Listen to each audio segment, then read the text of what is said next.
ବାରିକୁଦା ମହାମଣ୍ଡଳର ଭାଇମାନେ ସଂକୀର୍ତ୍ତନ ଭାଇମାନେ ମହିଳା ସଂକୀର୍ତ୍ତନ ମଣ୍ଡଳକୁ ବିରୋଧ କରିଛନ୍ତି।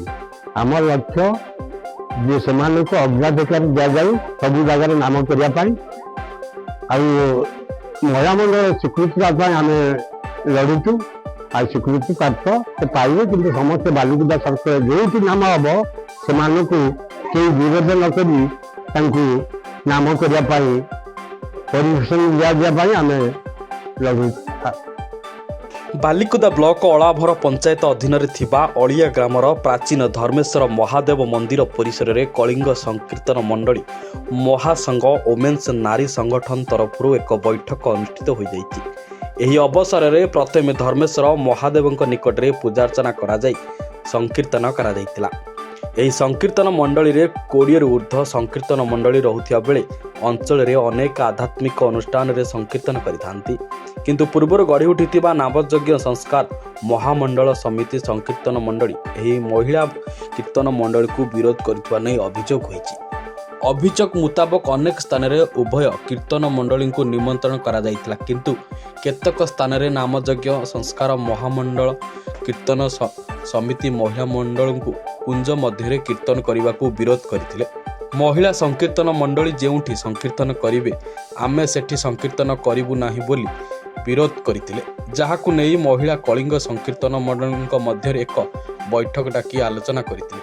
ଏହି ବୈଠକରେ ସଭାପତି ତଥା ନାରୀ ସଂଗଠକ ସରୋଜିନୀ ମହାନ୍ତି, ବିକ୍ରମ କୁମାର ସାହୁ, ସୁରେନ୍ଦ୍ରନାଥ ସ୍ୱାଇଁ, ପ୍ରୀତିନାଥ ପ୍ରଧାନ, ବିଦ୍ୟାଧର ସାମଲ, ପ୍ରତାପ ଚନ୍ଦ୍ର ପଣ୍ଡା, ଶାନ୍ତିଲତା ରାଉତ, ବସନ୍ତ ଗିରି, ମଙ୍ଗୁଳି ଚରଣ ମିଶ୍ର, ଗୌରାଙ୍ଗ ଚରଣ ପରିଡ଼ାଙ୍କ ସମେତ 20ରୁ ଉର୍ଦ୍ଧ୍ୱ ମହିଳା କୀର୍ତ୍ତନ ମଣ୍ଡଳୀ ଯୋଗ ଦେଇଥିଲେ।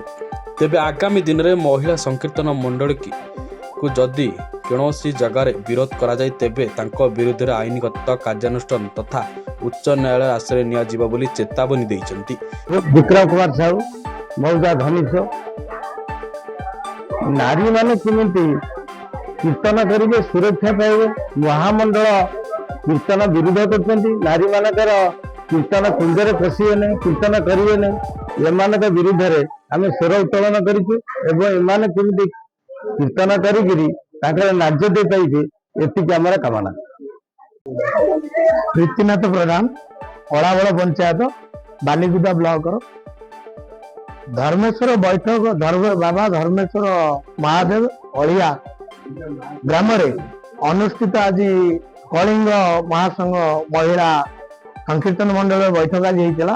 ବୈଠକ ହେବାର କାରଣ ବାଲିକୁଦା ବ୍ଲକର ମହାସଂଘ ମହାମଣ୍ଡଳ ବାଲିକୁଦା ବ୍ଲକ ନାରୀ ଆମ ମହିଳା ମଣ୍ଡଳକୁ ଅଧିକାର ନ ଦେବା ପାଇଁ ବା କୁଞ୍ଜ ଭିତରେ ସଂକୀର୍ତ୍ତନ ନ କରିବା ପାଇଁ ପ୍ରୟାସ ଜାରି ରଖିଛନ୍ତି। ଆମେ ଆମର ଦାବି, ଆମର ନାରୀ ମାନଙ୍କର ମହିଳା ସଂକୀର୍ତ୍ତନ ମଣ୍ଡଳୀ ସବୁ ଜାଗାରେ କୀର୍ତ୍ତନ କରିବା ପାଇଁ ଆମର ଦାବି କରିବାର ଆଜି ଧର୍ମେଶ୍ୱର ମନ୍ଦିରରେ ଆମେ ଏକାଠି ହୋଇ ସମସ୍ତେ ଏକତ୍ରିତ ହୋଇ ମହାମଣ୍ଡଳର କର୍ମକର୍ତ୍ତା ସେକ୍ରେଟାରୀ ପବିତ୍ର ମୋହନ ସାହୁ, ପ୍ରେସିଡେଣ୍ଟ ମାଧବାନନ୍ଦ ଜେନା ଆଉ ବସନ୍ତ କୁମାର ସ୍ୱାଇଁ, ଏମାନେ ମହାମଣ୍ଡଳ କର୍ମକର୍ତ୍ତା। ଏମାନେ ମହାମଣ୍ଡଳ ନିୟମ କରିଛନ୍ତି ନାରୀମାନେ କୋଉଠିକି କୀର୍ତ୍ତନ କରିବା ପାଇଁ ଯାଇପାରିବେ ନାହିଁ। ତେଣୁ ଆମେ ସେ ଉଦ୍ଦେଶ୍ୟ ଭାବ ନ ନେଇ ଆମେ ସମସ୍ତଙ୍କୁ ଏକତ୍ରିତ କରାଇ ନାରୀମାନେ ଯେମିତି କୀର୍ତ୍ତନ କରିପାରିବେ, ପୁରୁଷମାନେ ବି ସେମିତି କୀର୍ତ୍ତନ କରିପାରିବେ। ଆମର ଇଏ ଦୃଢ ନ୍ୟାୟ, ଇଏ ନ୍ୟାୟ ଯୋଉ ଜାଗାରେ ଯିବ, ଥାନା ହଉ, କୋର୍ଟ ହଉ, କଲେକ୍ଟର ହଉ, ସବୁ ଜାଗାରେ ହିଁ ଆମେ ଏ ଜିନିଷକୁ ନେଇ ପହଞ୍ଚେଇବୁ। ନାରୀମାନଙ୍କୁ ସବୁ ଜାଗାରେ ଅଗ୍ରାଧିକାର ଦିଆଯିବା ପାଇଁ ଆମର ପ୍ରୟାସ ଜାରି ରହିବ। ମୋ ପରିଚୟ, ମୁଁ Sarojini Mohanty, state women's organisation ତାର ଷ୍ଟେଟ୍ ପ୍ରେସିଡେଣ୍ଟ ମୁଁ ଅଛି। ମହିଳାମାନଙ୍କର ସମସ୍ୟା ଗୁଡ଼ାକ ଆମ ସବୁ କାମ ହୁଏ। ନାରୀ ନିର୍ଯାତନା କରେ, ସିଧାଉରି ସେ ଅନୁଷ୍ଠାନର କାମ। ବୃଦ୍ଧ ପ୍ରଥାବାର୍ତ୍ତାକୁ ଯେଉଁ ପୁଅ ବୋହୂ ବା ଯେଉଁ ପଚାରନ୍ତି ସେମାନଙ୍କର ଦାୟିତ୍ୱ ଏସବୁ କାମ କରାଯାଏ। ତାର ମହାମହିଳା ସଂକୀର୍ତ୍ତନ ମଣ୍ଡଳୀ ଆମର କଳିଙ୍ଗ ସଂକୀର୍ତ୍ତନ ମଣ୍ଡଳୀ ମହାସଂଘ, ଯେଉଁଥିରେ ସାରା ରାଜ୍ୟ ସଂକୀର୍ତ୍ତନ ମଣ୍ଡଳୀ ଏବଂ ସାଂସ୍କୃତିକ କାର୍ଯ୍ୟକ୍ରମ ଉପରେ ଆମର ଆଗେଇଛି। ଆଜିର ଆମର ପ୍ରୋଗ୍ରାମଟା ଥିଲା ଆମର ସଂକୀର୍ତ୍ତନ ମଣ୍ଡଳୀ ମହିଳା ସଂକୀର୍ତ୍ତନ ମଣ୍ଡଳୀ କି ବାଲିଅନ୍ତା ବ୍ଲକ ବାଲିକୁଦା ବ୍ଲକରେ ପ୍ରତିବାଦ କରୁଛନ୍ତି। ସେମାନେ କହନ୍ତି ଆମର ପୁରୁଷ ମହାମଣ୍ଡଳୀ କରିଛୁ, ତେଣୁ ମହିଳା ସଂକୀର୍ତ୍ତନ ମଣ୍ଡଳୀ ଏଠି ସଂକୀର୍ତ୍ତନ କରିପାରିବେ ନାହିଁ। ମୁଁ କହିଲି କାହିଁକି କରିପାରିବେନି ମହିଳା ସଂକୀର୍ତ୍ତନ ମଣ୍ଡଳୀ କାହିଁକି ସଂକୀର୍ତ୍ତନ କରିପାରିବେ ନାହିଁ? ନିଜେ ହିଁ ନିଜର ଭାଗ୍ୟ ବିଧାତା, ଆସନ୍ତୁ ଆମେ ମାନଙ୍କ ରାଇଟ୍ସ ଅଛି, ଆମେ କରିପାରିବୁ।